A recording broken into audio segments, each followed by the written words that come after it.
represent, our clients are individuals who have used Roundup, all of whom who have developed non-Hodgkin's lymphoma, a specific type of cancer.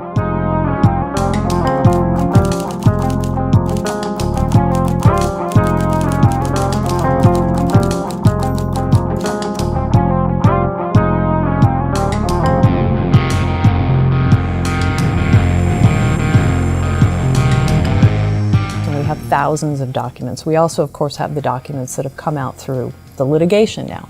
So pieces of the puzzle are starting to fall into place, and some of those documents show pretty clearly Monsanto anticipated that IARC would find glyphosate to be possibly or probably carcinogenic.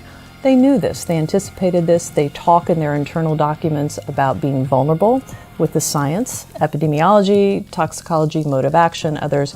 They express worry and fear months before IARC even sat down to meet.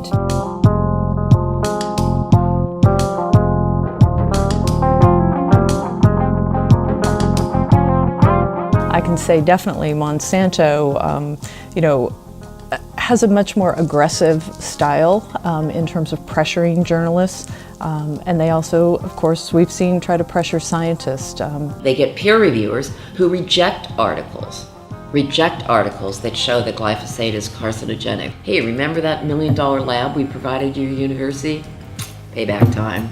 And you think I'm joking? I'm not joking. It is that direct and that sad. For me, what's been very striking in the Monsanto papers so far is that they really show how Monsanto pretends to defend science, but actually actively undermines it.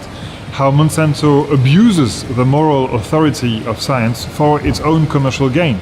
We've seen that major parts, very important parts of the EU assessment of glyphosate have been copy-pasted straight from Monsanto. Now, we cannot call this an independent assessment any longer. I think that regulators and members of the public, members of the press, need to pay more attention to the truth, to the actual, authentic, independent science, because the evidence shows us very clearly that the science that regulators have been relying on is not true, it's not authentic, it's manipulated.